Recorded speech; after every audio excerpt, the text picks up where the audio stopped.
अस्सलाम वालेकुम students. Now we are going to discuss about our next topic that is classification. बेटा हम देखेंगे क्लासिफिकेशन जो है उसकी ज़रूरत क्यों पेश आई, क्या उसके पीछे जो एम्स थे, प्रिंसिपल्स थे, क्या स्ट्रेटजी थी कि जिसके तहत बायोलॉजिस्ट ने जो है वो क्लासीफाई किया ऑर्गेनिजम्स को इनटू ग्रुप्स एंड सब ग्रुप्स।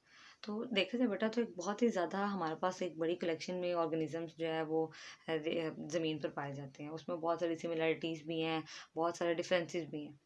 तो अगर उन्होंने हमें एक रफ सा जो एस्टिमेट दिया जब क्लासिफिकेशन का प्रोसेस शुरू हुआ, तो बायोलॉजिस्ट ये कहते हैं कि 1.5 मिलियन हमारे पास एनिमल्स थे एंड 0.5 मिलियन हमारे पास जो वो प्लांट्स थे, जो कि बायोलॉजिस्ट ने अब तक जो है वो उनको डिस्कवर किया था। और एक बहुत छोटी परसेंटेज थी, जितना कि एस्टिमेट किया जाता था ना कि ज़मीन पर टोटल इतने ऑर्गेनिजम्स पाए जाते हैं, चाहे वो प्लांट्स हैं या एनिमल्स हैं। तो उसमें ये बहुत छोटी अभी हमारे पास परसेंटेज है जो कि बायोलॉजिस्ट इसको आइडेंटिफाई कर सके। तो अब ये इसमें बेटा बहुत सारे कॉम्प्लेक्सिटी भी थी, बहुत सिंपल और स्मॉल ऑर्गेनिज्म भी थे, लाइक बैक्टीरिया, यूनिसेलुलर ऑर्गेनिज्म, और बहुत complex even though human beings जो हैं वो भी पाए जाते थे इसमें। अब इनमें से जो है वो कुछ खुश्की पे रहते थे, कुछ पानी में रहते थे, कुछ चलते हैं, कुछ उड़ते हैं, और बहुत सारी और अदर जो है वो डिफरेंसेस इनमें पाई जाती थी। हर एक का अपना जो है वो खुराक हासिल करने का तरीका जो है वो अलग था। कोई किस तरह से खुराक हासिल करता है, कोई किसी के लिए कोई फेवरेबल कंडीशन है इन्वायरमेंट में, कोई उस कंडीशन को जो है वो अवॉइड करता है, तो किसी के रहने के लिए कोई जगह सूटेबल है। और रिप्रोड्यूसिंग जो है वो मेथड जो है वो चेंज भी हैं, सिमिलर भी हैं। तो ये सारी कैरेक्टरिस्टिक थी, इतनी डाइवर्सिटी पाई जाने लगी ना ऑर्गेनिजम्स के दरमियान में। तो इससे फिर बेटा हर एक की कैरेक्टरिस्टिक को याद रखना जो है वो बहुत मुश्किल था, अगर हम इस तरह से अलग अलग हर एक चीज़ को देखते। तो नीचे ये जो ऊपर वाला पैराग्राफ है बेटा, इसमें सिर्फ उसने ये बताया है, एक आपको बैकग्राउंड दिया है कि क्लासिफिकेशन की ज़रूरत क्यों पेश है, मतलब किस तरह से कॉन्सेप्ट आया है क्लासिफिकेशन का। इसमें जो आपने याद करना है वो आपने सिर्फ एक ये अमाउंट याद रखनी है, जो सेकंड लाइन है ना आपके पास। उस टाइम पर हमारे पास 1.5 million types animals and 0.5 million types of plant जो है वो बायोलॉजिस्ट को जो है उन्होंने डिस्कवर किया था उसको। तो बाकी जो है सिर्फ आपने इसको समझना है, जो मैंने आपको उर्दू में बताया ना, थोड़ा सा कॉन्सेप्ट लेना बस आपने। अब नीचे यहाँ पर आपके पास सेकंड पैराग्राफ में क्वेश्चन, शॉर्ट क्वेश्चन बनेगा बेटा कि व्हाई क्लासिफिकेशन इज नेसेसरी, क्यों ज़रूरी थी, क्यों ज़रूरत इसकी पेश आई ना। तो उसका आंसर आपने देना कि to study such a large collection, इतनी बड़ी कलेक्शन को पढ़ने के लिए, समझने के लिए बायोलॉजिस्ट ने क्लासीफाई किया ऑर्गेनिजम्स को इनटू ग्रुप्स एंड सब ग्रुप्स।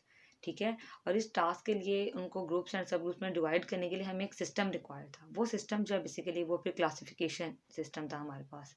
तो बायोलॉजिस्ट ने क्या किया, बायोलॉजिकल क्लासिफिकेशन जो है एक मेथड है जिसके तहत बायोलॉजिस्ट ने ऑर्गेनिजम्स को डिवाइड किया इनटू ग्रुप्स एंड सब ग्रुप्स। तो यहाँ पर आपके पास एक क्लासिफिकेशन की डेफिनेशन भी आ गई, ये भी पता लग गया कि क्लासिफिकेशन क्यों ज़रूरी है। तो ये जो 3 लाइन है ये बेटा आपने याद करनी है। ठीक है। अब एम क्या था बेटा इस क्लासिफिकेशन का। इस पैराग्राफ में हमारे पास 2 से 3 शॉर्ट क्वेश्चन बनते हैं कि define taxonomy, define systematics, and एक बड़ा इंपॉर्टेंट शॉर्ट क्वेश्चन जो आपके पास आता है वो आता है कि डिस्क्राइब, एक्सप्लेन या डिफाइन या what is the AIIMS of classification या ब्रांचेस ऑफ द क्लासिफिकेशन। ठीक है। तो उसमें बेटा सबसे पहले टैक्सोनॉमी हमारे पास क्या है, बायोलॉजी की वो ब्रांच जिसके अंदर हम क्लासिफिकेशन को स्टडी करते हैं, उसको डील करते हैं, वो टैक्सोनॉमी कहलाती है। और जब हम क्या करते हैं इसमें फ़र्दर डिटेल में चले जाते हैं, मतलब कि क्लासिफिकेशन के साथ साथ जो है हम ऑर्गेनिजम्स की एवोल्यूशनरी हिस्ट्री को भी स्टडी करते हैं, उसको भी जानते हैं, उसको भी पढ़ते हैं। तो उसको फिर हम लोग सिस्टमेटिक्स कहते हैं। ठीक है।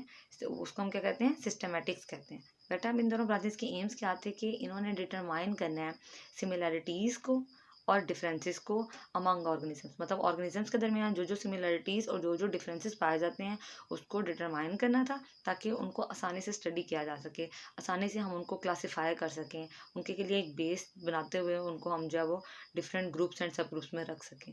और उसके साथ साथ जो दूसरा एक अहम मकसद था इसका वो ये था कि ऑर्गेनिजम्स के दरमियान उनका कोई एवोल्यूशनरी रिलेशनशिप है, वो आया अपने पिछले किसी पॉइंट पर मिलते थे, किसी पॉइंट पर वो साथ थे, या वक्त गुजरने के साथ साथ क्या क्या चेंजिंग्स, किस किस तरह से चेंजिंग्स आई या उनका कोई ताल्लुक था। ये सब चीज़ें जो है वो उसने फिर जो है वो क्लासिफिकेशन के तहत जो है वो उनका मकसद था कि इन चीज़ों को वो स्टडी कर सकें। तो ये बेटा आपका आज का टॉपिक था। मेनली इसमें से जो हम आज हमने स्टडी किया, आपको शॉर्ट क्वेश्चंस आते हैं।